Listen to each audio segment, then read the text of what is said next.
CBS 8 News Live at 6 starts right now. We begin tonight with a public hearing over State Farm's request to raise rates for homeowner and rental insurance policies across California. Good evening and thank you for joining us. I'm Carlo Cicchetto. I'm Marcella Lee. The company's emergency request comes after it says it paid $7 billion in claims from the Los Angeles wildfires. Even so, as CBS 8's David Gottfredson reports, at today's hearing, State Farm agreed to reduce its rate increase request. Rate increases were needed before the Los Angeles wildfires, and a rate increase is certainly needed now.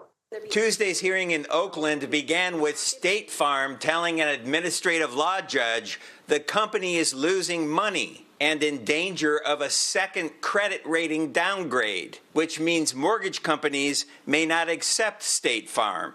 If that happens, it would mean that hundreds of thousands of State Farm general policyholders may have to find new insurance. That would send a shockwave through the California market, and it simply wouldn't be possible for many of these homeowners to find new insurance, and they would be forced onto the FAIR plan.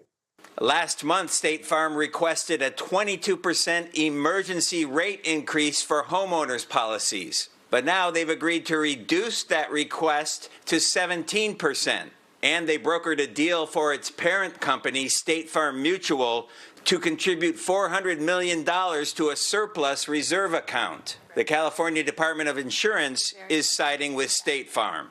It is not in California consumers' best interest to allow State Farm General, the largest property insurance in California by far with 20% market share, to go bankrupt or to otherwise withdraw from the California market. If it turns out the emergency rate increase is determined to be too much, ratepayers will get a refund after a full rate increase analysis can be completed. The nonprofit consumer watchdog objected. Policyholders are not insurance company investors.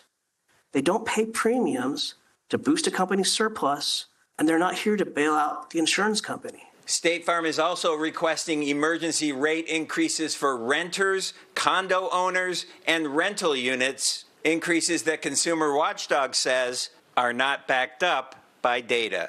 There is no justification for the emergency rate.